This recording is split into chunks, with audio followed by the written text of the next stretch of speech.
Chikusanga tu social media. Kakati banango obanga oli eyo. Ngombaka wa parliament abadde akugamba tebalina basasula. I have some good news. Yes, I have some good news. Bafunye kasente.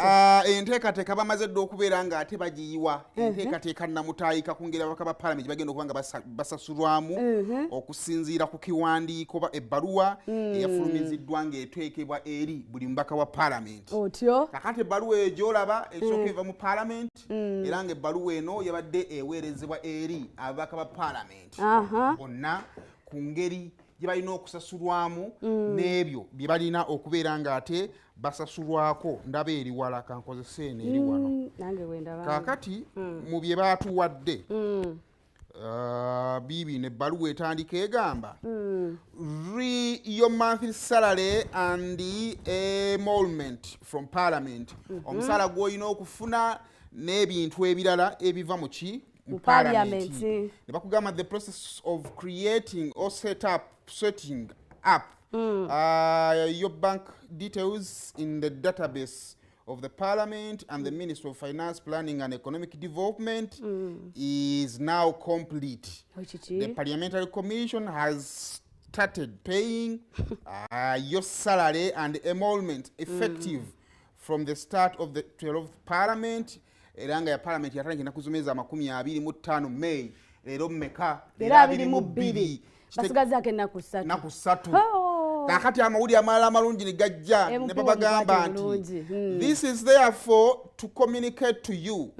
Here below are the details of your monthly salary and emoluments from the parliament. Ne bagamba esooka basic salary gwe musala gwa saimu gwaweebwa oguliwe no ni gosayininga gosayininga ng'omusala gwokola ki gwokolera era nga guno guli taxable ojjako ko n'omusolo ziba milioni 11,18 omubaka wa parliament zalina okukola ki okufuna mu bbaluwa gye baatuwadde nga bajjako ne taxi taxi butegeeza tebalinajjako taxi kaakati wo ssente endala zaafuna baziyita constituency facilitation nga nnyingi bulala zisinga n'omusaala milioni 23 5 3 zali milioni 10 nazeyongedde ezo nazalina okubeera nga azikola ki azifuna tuli mu mekaawo kwata calculator town running facilitation ziri milioni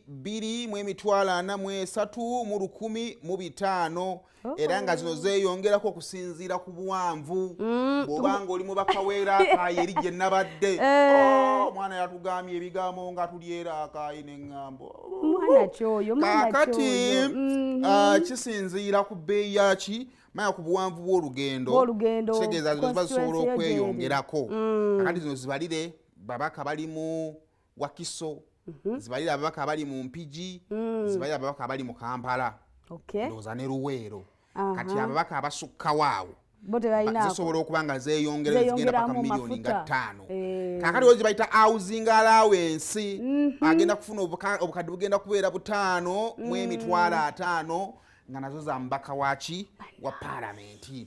Kakati ne tweyongera batugamba nti mileage facilitation mileage amount depends on the distance from Kampala bwekiki kyembadde ndoza nkugamba wali even the number of round trips to and fro. Kakati tugende ku kalala akaddako awo nawo wakulu nnyo wensaba nawo mutegeerewo kakati batugambye contribution towards the motor vehicle purchase jukiro mbaka parliament ministry ya finance balita mala processing sente ezo ne jukiro mbaka parliament buli kisanja alina okufuna yoko kamotoka akapyaso olwo kutalage constituency ye ngati wali kwekwasa kubanga makuba agamu gati ali mabina dalageera akayi nabaddeyo kakati bagamba this facilitation is paid to a member once in the entire term of the parliament. The amount is determined by the parliament through the parliamentary commission.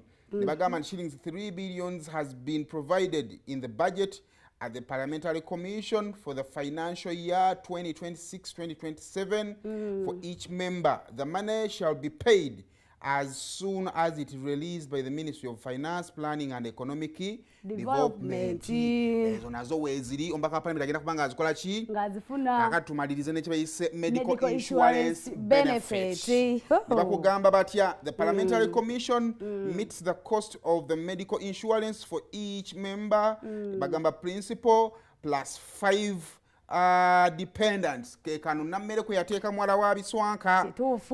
Every member is required to select a medical insurance provider from a list pre-qualified providers. Members have already started registering for the medical insurance. Normally zanga bagamba and salary and monthly enrollments are paid not later than 15th day at the month.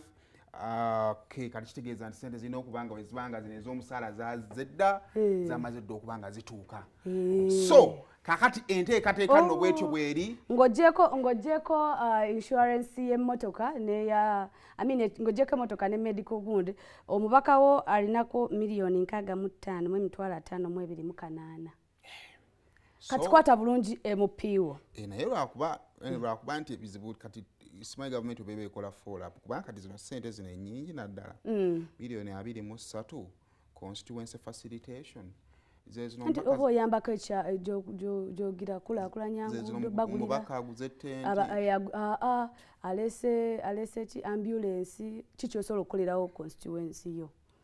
So gamba kamagulire ambulance ekyalo kyange kimbe nga nkirabye. Ababaka betu batwalonda n'ataddira ddala abagenze nazo.